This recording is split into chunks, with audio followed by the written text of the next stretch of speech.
જય શ્રી રામ મિત્રો, આજના આ વિડીયોમાં આપણે જાણીશું કે પાન કાર્ડ આધાર કાર્ડ સાથે લિંક છે કે નહીં તે કેવી રીતે ચેક કરીશું।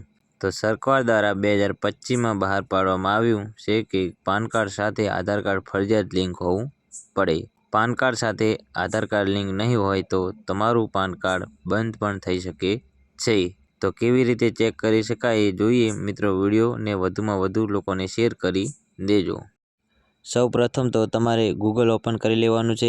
ત્યારબાદ અહીંયા સર્ચ મારવાનું છે Aadhaar card and PAN card link આ નામની વેબસાઇટ તમારે સર્ચ મારવાની છે।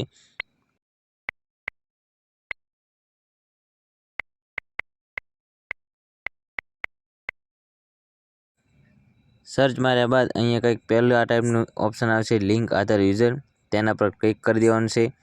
ક્લિક કર્યા બાદ અહીંયા 3 ડોટ દેખાય છે તેના પર ક્લિક કરી દેવાનું છે। ત્યાં એક હોમ આ નામનું ઓપ્શન ખુલશે તેના પર ક્લિક કરી દેવાનું છે। ત્યારબાદ નીચે તમારે સ્ક્રોલ ડાઉન કરવાનું છે અને અહીંયા એક ઓપ્શન આવશે લિંક આધાર સ્ટેટસ તેના પર ક્લિક કરી દેવાનું છે। ક્લિક કર્યા બાદ અહીંયા થોડી વાર લોડ થશે। ત્યારબાદ અહીંયા એક ઓપ્શન આવશે અહીંયા પાન અને આધાર નંબર। તો અહીંયા તમારે પહેલા ઓપ્શનમાં પાન કાર્ડ નંબર નાખી દેવાનો છે અને બીજામાં આધાર કાર્ડ નંબર। તો આ બે વિગત તમારે ભરી દેવાની છે। હું મારી વિગત ભરી લઉં। ત્યારબાદ અહીંયા લખેલ છે વિવો લિંક આધાર સ્ટેટસ તેના પર ક્લિક કરી દેવાનું છે। ક્લિક કર્યા બાદ મિત્રો તમે જોઈ શકો છો કે અહીંયા તમારા આધાર કાર્ડના પહેલા બે અંક અને લાસ્ટના બે અંક તમને અહીંયા દેખાશે। મિત્રો વિડીયોની માહિતી પસંદ આવી હોય તો વિડીયોને લાઇક, શેર અને સબસ્ક્રાઈબ કરી દેજો।